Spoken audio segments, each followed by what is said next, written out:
Monsieur Directement, bonjour. Bonjour. Tout récemment, votre parti politique était en congrès. Alors dites-nous, quelles ont été les grandes résolutions de ce congrès? Merci beaucoup de me donner la parole. J'apprécie particulièrement votre concept et votre façon d'informer l'opinion internationale, surtout puisque vous êtes très présent sur les médias sociaux et sur Internet. Le NET s'est réuni donc en congrès statutaire le 20 décembre dernier. Et nous avons, lors des travaux en commission, mis l'accent sur trois thématiques. La première thématique, c'est la question du genre. Hein, vous savez, nous sommes une société où on a plus de femmes que d'hommes dans notre population, mais il y a 10 fois plus d'hommes dans des secteurs de décision que de femmes. Donc il y a une discrimination sur laquelle il est important d'intervenir. Et le Congrès donc, a fait la recommandation d'accorder plus de place à des postes de responsabilité aux femmes. On ne parle pas forcément de parité, mais d'équité. La deuxième recommandation concerne bien entendu les textes fondamentaux, y compris le projet de société du NET. Et sur les textes fondamentaux, nous avons beaucoup insisté sur les réformes constitutionnelles, institutionnelles et électorales qui doivent se faire avant les élections, mais dans un esprit de consensus et de concertation. Nous avons beaucoup insisté là-dessus. Comme autre recommandation, nous avons parlé sur l'amélioration des conditions de vie des travailleurs, élément qui est très important, et sur la question de la justice, en demandant au moins que dans presque toutes les préfectures, qu'on ait une cour d'appel, parce que vous savez, aujourd'hui, le justiciable qui subit une injustice dans sa préfecture et qui veut faire appel, il est obligé de venir soit à Lomé ou bien à Kara, ce qui pose énormément de problèmes aux justiciables. Et sur le troisième point, nous avons parlé des perspectives, les perspectives qui s'ouvrent au net. Et sur les perspectives, le parti a demandé à son président, en ma personne, de le représenter à la prochaine élection présidentielle. Mais nous avons surtout insisté sur l'obligation de l'organisation des élections locales. On en parle plus ces derniers temps. L'obligation de l'organisation des élections locales afin que la démocratie et surtout le développement s'installent à la base. Donc voilà à peu près les points importants sur lesquels nous avons insisté. Et dans la lignée, j'ai été donc investi par mon parti pour représenter le NET aux élections qui arrivent, avec un détail important, c'est que nous avons une candidature à titre conservatoire. Ça veut dire quoi, une candidature à titre conservatoire? C'est que vous savez qu'aujourd'hui à l'Assemblée nationale, elle lance un débat sur les réformes fonctionnelles et institutionnelles, et l'adoption au nom de ces réformes-là va donner un type particulier d'élection. Donc si nous avons des élections à 2 tours, il est évident que le NET ira à ces élections-là pour pouvoir augmenter son assise nationale, pour mesurer son audience. Mais par contre, s'il n'y a pas de réforme et que l'élection se retrouve à être à un tour, cette candidature est automatiquement versée dans toute initiative crédible, concertée et surtout inclusive qui permettrait de réunir toutes les forces démocratiques pour constituer une réelle chance à l'alternance en 2015. Alors, c'est-à-dire que si les réformes ne se tiennent pas et que l'élection sera à un tour, M. Directement retournera au niveau de CAP 2015? Vous voyez très bien qu'aujourd'hui, CAP 2015 ne rassemble pas tous les partis de l'opposition. Aujourd'hui, on est parti de 11, on se retrouve aujourd'hui il y a 6 partis de l'opposition aujourd'hui qui sont dans CAP. Et déjà, même à l'époque, quand on était dans CAP 2015 qui n'est que la résultante du conclave, du long conclave, nous insistions sur la nécessité de rassembler d'autres partis qui ne sont pas forcément dans les deux regroupements, à savoir Arc-en-Ciel et CST. Je vais vous donner des exemples faciles. Vous prenez Clé. Le parti Clé a fait un excellent résultat lors des élections législatives. Pourquoi est-ce que ce parti-là ne serait pas dans le regroupement dont on parle? Sur Sotogo, l'association a fait un excellent résultat, et dans Dankpen et dans Bassa. Pourquoi est-ce que sur Sotogo ne serait pas présent dans ce regroupement-là? Et il y a aujourd'hui des partis comme le CPP et même l'UFC qui continuent à se revendiquer de l'opposition. Pourquoi cette initiative concertée, crédible et inclusive ne regrouperait pas tous ceux qui se revendiquent de l'opposition pour constituer une vraie chance de victoire? Donc c'est ce que nous disons. Si cette initiative existe, soit elle vient renforcer CAP ou bien elle est quelque chose de nouveau, nous verserons automatiquement cette candidature dans ce regroupement qui existe là. Alors dites-nous, qu'est-ce qui vous a emmené aujourd'hui à être exclu de CAP 2015? Qu'est-ce qui s'est réellement passé? Non, mais nous n'avons pas... En ce qui concerne tout autant au niveau d'Arc-en-Ciel, nous avons reçu un courrier en bonne et due forme qui nous notifie de notre exclusion au niveau de CAP 2015, ce que nous avons constaté. C'est pour ça que parfois par boutade nous disons qu'on a mis nos affaires dehors. C'est que nous avons constaté tout simplement que nous sommes mis associés aux activités de CAP 2015 et nous sont de façon officielle sur la marche du 12 décembre par exemple, le communiqué qui informait de la manifestation, le net n'était pas inclus dans la liste, et depuis donc le 5 décembre, le net n'est associé à aucune activité, aucune réunion de CAP 2015.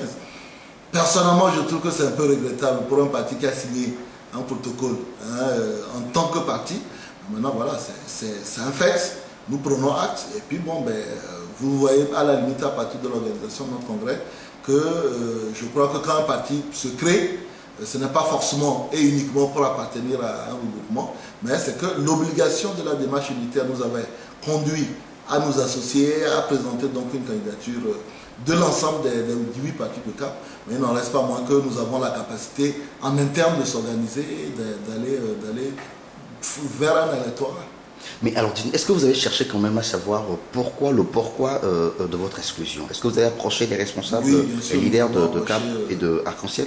Non, pour l'Arc-en-Ciel, nous avons été exclus. Donc, pour l'Arc-en-Ciel, quand on vous envoie un courrier d'exclusion, il n'y a plus grand-chose à dire, puisque en réalité, en ce qui concerne l'Arc-en-Ciel et en ce qui concerne toute procédure disciplinaire, il n'y a pas de procédure disciplinaire si l'accusé n'est pas écouté. Même dans les pires dictatures, on ne peut pas vous condamner sans vous avoir écouté. C'est le minimum. Et dans les démocraties, non seulement on vous écoute, mais on vous permet d'organiser votre défense, d'expliquer à un jury ou bien à des gens qui sont là pourquoi est-ce que vous avez tenu telle chose. Et s'il y a des gens que vous allez appeler, vous aussi à la barre, pour qu'ils vous expliquent, puisque en l'occurrence, il y avait un différend avec un parti de Arc-en-Ciel. Donc, au niveau d'Arc-en-Ciel, il n'y a pas eu cette procédure-là. Il y a eu une mise en exclusion immédiate qui ne s'appuyait sur aucun texte, puisque la coalition Arc-en-Ciel n'a pas de règlement intérieur, ni de code pénal, entre guillemets. Et en ce qui concerne le CAP, bien entendu que la première personne que j'ai interpellée, quand on s'est rendu compte qu'on ne figurait pas, que le nom du net ne figurait pas sur le communiqué, j'ai interpellé notre candidat, qui est Jean-Pierre Fabre, pour savoir exactement de quoi il en retournait. Parce que bon, vous pensez bien qu'on engage la vie de notre parti dans une initiative qui est nationale, qui est annoncée partout. Donc depuis le vendredi 5 décembre, j'ai eu comme promesse qu'on allait me revenir dans la journée pour me dire de quoi il en retourne. Nous sommes là aujourd'hui au 24, je n'ai pas encore la réponse. Peut-être qu'elle me viendra un jour, mais je considère quand même que je suis un peu gêné par cela, mais la bataille pour laquelle nous sommes engagés en politique est trop grande pour qu'elle se limite à la personne du net. C'est pour ça que nous avons fait une conférence de presse la dernière fois, nous l'avons encore répété. Nous sommes un jeune parti qui veut grandir, donc à la limite on se met complètement en retrait de toutes ces organisations, en reprenant la justesse et l'engagement de nos aînés, on se met en retrait et puis on va essayer de tracer notre sillon, quitte à ce qu'on devienne important et qu'en ce moment-là, on ait une vraie place décisionnelle dans les regroupements qui peuvent se mettre en place. Alors, concernant M. Jean-Pierre Fabre, il paraît que vous auriez déclaré que M. Jean-Pierre Fabre n'est pas qualifié pour challenger M. Fognon Simbe. Qu'en est-il exactement? Est-ce que vous avez tenu ces propos-là? Je profite de cette interview pour apporter un démenti catégorique. La vidéo dont il s'agit est encore aujourd'hui disponible sur YouTube. Et je dis, je ne peux pas me voir en train de désigner Jean-Pierre Fabre le 31 octobre dernier comme le candidat de CAP 2015 et un mois, 2 mois, quels que soient les différends que nous avons, lui dénier la qualité de faire face à M. Fognon Simbe comme chose. Ce que j'ai apporté comme nuance, je dis, ça ne veut pas dire que c'était la seule personne qui était qualifiée, mais ce que nous avons trouvé que c'est la personne qui avait les qualités nécessaires pour affronter Fognon Simbe dans le contexte où il était. Aujourd'hui, si on me remet dans le même contexte que CAP 2015, le 31 octobre, je désignerai toujours pas Jean-Pierre Fabre pour être notre candidat. Mais je dis, et nous avons depuis même 3 ou 4 mois avant, nous avions produit un document qui disait gagner en 2015, où nous faisions la liste de certains profils de personnes qui avaient les qualités éventuelles pour rencontrer Jean-Pierre Fabre, et pour rencontrer M. Fogna Simbé. Et j'ai dit dans cette interview que personne dans la vie n'a que des qualités.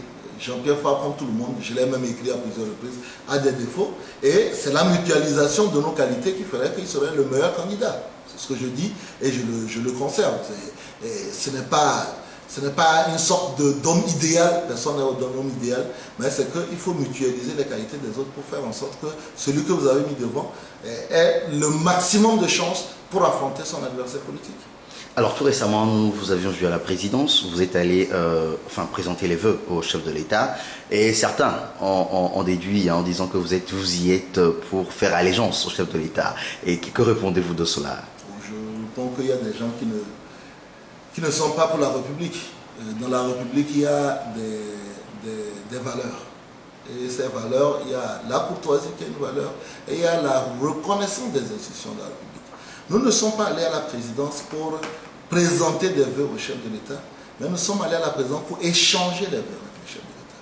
C'est-à-dire qu'il est de coutume que dans une famille, dans un quartier, dans un village, dans une nation, qu'à l'arrivée des fêtes de fin d'année, que les personnes qui ont passé toute une année, parfois masse affrontée, baissent les armes et puissent boire la calice de la paix, comme on le dit. Et donc c'est normal que une fois dans l'année, on aurait même pu le faire un peu plus régulièrement, qu'on puisse se rencontrer, se souhaiter une longévité personnelle, c'est-à-dire que nous ne sommes que des adversaires politiques, se souhaiter une longévité personnelle, se souhaiter la santé pour soi-même et pour sa famille, et ensuite, et ce que nous avons fait d'ailleurs lors de cette rencontre-là, dire certaines choses que nous n'arrivons pas à dire parce qu'il n'y a pas de passerelle dans notre pays.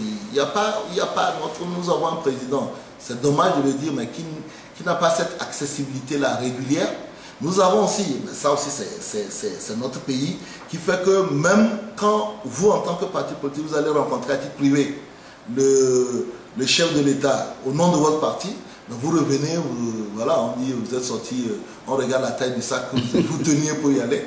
Donc c'était une occasion, j'ai fait partie d'un groupe de 6 partis qui font partie peut-être aujourd'hui de ceux qui sont les plus visibles, qui ont participé aux élections dernières, ainsi de suite. Et je peux vous dire que les interventions étaient plutôt assez rudes, mais en y respectant la forme, la courtoisie, et les échanges ont été courtois et fructueux, puisque chacun a eu à quand même dire les attentes qu'il a vis-à-vis de la question des réformes. Alors, monsieur directement, donc dites-nous quelle était la position du chef de l'État par rapport aux réformes. Est-ce qu'il est pour les réformes? Oui, le chef de l'État dit que sa position pour les réformes, c'est qu'il est pour. Il est pour qu'on puisse lui-même le faire avant les élections. Mais il considère que, autant nous trouvons que, en tant que président de la République, il doit se mettre au-dessus des institutions. Et donc, peser de son poids pour que ces réformes-là puissent avoir. Il reconnaît aussi que nous avons une responsabilité en tant qu'opposition à faire en sorte que la prise de décision soit concertée et que de part et d'autre, chacun sache qu'il n'aurait pas tout ce qu'il demande lors de ces réformes-là, mais qu'il aura une partie. Maintenant, c'est à nous aussi de pouvoir comprendre qu'il y a des concessions à faire sans se compromettre, qu'eux aussi vont faire des concessions et qu'ensuite qu'on puisse avoir les réformes avant les élections. Et je pense que c'est une position qui, non seulement vous avez suivi dans la semaine et qui est partagée par plusieurs partis politiques. Aujourd'hui même, ce matin, il y a d'autres associations de la société civile qui partagent cette opinion-là. Et nous pensons qu'il faut absolument faire des concessions pour avoir ces réformes qui sont en réalité sur un plan purement de stratégie politique, qui sont même plus à l'avantage de l'opposition qu'autre chose. Parce que c'est grâce par exemple aux 2 tours, qu'on va non seulement ratisser l'âge, parce que notre électorat repose parfois sur des critères qui sont multiformes, on va seulement ratisser l'âge, mais c'est qu'on va ratisser l'âge en vue de rassembler tout ce que chaque formation politique allait chercher sur le terrain, de rassembler pour un 2e tour. Alors, c'est-à-dire que vous êtes prêt jusqu'à aller accorder un 3e mandat à Fogna Simbé, ou bien trouver un mode ou une clause transitoire pour lui permettre de faire un 3e mandat? Non, on est prêt à accorder, nous, à notre niveau, on est prêt à accorder une 3e candidature. Parce que le mandat, ça veut dire qu'il a gagné. Non, on dit, on peut, pour l'apaisement et pour avoir les réformes, on peut être amené à accepter que, quel que soit le règlement juridique, on peut être amené à accepter que Fogna Simbé puisse avoir une 3e candidature. sachant qu'à ce jour, la personne ne s'est pas encore prononcée sur sa candidature, mais que si c'est le prix à payer pour avoir les réformes, qu'on puisse payer ce prix, même si il faudrait en ce moment-là avoir des discussions très importantes, parce qu'il y a des sujets sur lesquels, mais si nous sommes prêts à revoir notre position par rapport à cette question qui est délicate, il faut que nous puissions nous assurer d'une organisation transparente, équitable et complètement tracée des élections, que nous puissions sur certains problèmes qui traînent et qu'on n'arrive pas à régler. Je parle par exemple des personnes qui sont gardées à ce jour en prison pour la question des incendies, puisque c'est lié directement à leur appartenance politique, qu'on puisse dire que ces gens-là puissent avoir une mise en liberté provisoire pour justement calmer le truc, quitte à ce que lors d'un procès, ils puissent bien entendu présenter les arguments de leur innocence. Mais on peut troquer contre cette candidature, je précise encore candidature, pas mandat, candidature, des éléments qui nous permettraient non seulement d'organiser les élections de façon transparente, mais d'évacuer certaines questions qui gangrènent la vie politique et sociale togolaise. Et en retour, on peut même à la limite, même sur cette question-là, avancer la question des travailleurs. Puisque le dialogue social initié depuis 2007 n'avance pas, on peut aussi demander à ce que le gouvernement s'engage pour mieux traiter la question des travailleurs, puisque tous les mois, nous sommes complètement handicapés par des grèves qui s'enchaînent et qui ont un impact sérieux sur l'économie togolaise. Donc nous pouvons troquer contre cette troisième candidature énormément d'éléments pour faire en sorte que l'apaisement devienne une réalité dans notre pays. Alors, M. Directement, comment voyez-vous l'avenir au Togo, enfin l'avenir politique au Togo? Je vois qu'il y a beaucoup de mouvements qui sont en train d'aller, de se mettre en place. Ça va dans un sens qui est plutôt positif, puisque de plus en plus de personnes reconnaissent que nous ne pouvons pas bâtir un pays par l'exclusion. Nous ne pouvons pas bâtir un pays par l'exclusion. C'est-à-dire qu'il faut qu'on accepte que tout le monde sont des filles de ce pays et qu'on ait aussi le sens du pardon. Parce qu'on dit celui qui n'a pas encore traversé la rivière ne doit pas se moquer de celui qui se noie. Donc, qu'on ait aussi le sens du pardon et qu'on comprenne que ce qui est le plus important, c'est ces 60% de Togolais qui sont dans la pauvreté. Puisque le taux de pauvreté au Togo est passé de environ 38 à 39% dans les années 80 à 60%. Et puis qu'on comprenne qu'en réalité, nos petites guerres, nous ne sommes pas au SMIC. Je l'ai dit, aucun leader de politique n'est au SMIC. Mais que nos petites querelles, pendant que nous querellons, on a 60% de notre population. C'est-à-dire 40 millions de Togolais qui sont dans la misère noire. Et que c'est pour eux que nous devons nous battre. C'est pour eux que nous devons avancer. Aujourd'hui, vous prenez les 40 millions de Togolais, les questions de réforme à la limite, ils n'en ont rien à foutre. Donc, il faut qu'on comprenne ça. Et que s'il faut faire des sacrifices, c'est d'abord pour ces 40 millions de Togolais. Voilà comment je revois l'avenir du Togo. Donc qu'on fasse l'effort de faire des réformes, qu'on organise des élections dans la transparence, dans la tranquillité. Dans la tranquillité, on ne peut plus accepter qu'un seul Togolais, ne serait-ce qu'ait une petite blessure parce qu'il a un engagement politique. Et qu'à partir de 2015, on puisse réfléchir ensemble. Et ça aussi, je peut-être dois le dire, j'ai été assez content, même si malheureusement, chaque fois que le chef de l'État dit on ne voit pas des preuves directes, que le chef de l'État dit qu'il faut qu'on réussisse à régler cette histoire d'accaparement de richesses. Il ne faut pas que ça se limite à des incantations, mais qu'on dise qu'il est temps aujourd'hui que le peu de richesses, le peu de ressources que le pays dispose, qu'elle puisse profiter à tout le monde. Et pour cela, c'est qu'il faut qu'il y ait le calme, l'apaisement dans notre pays. Et moi, je pense qu'à partir de 2015, ça va être une nouvelle page du Togo qui s'ouvre. Merci beaucoup, M. Directeur. C'est moi qui vous remercie.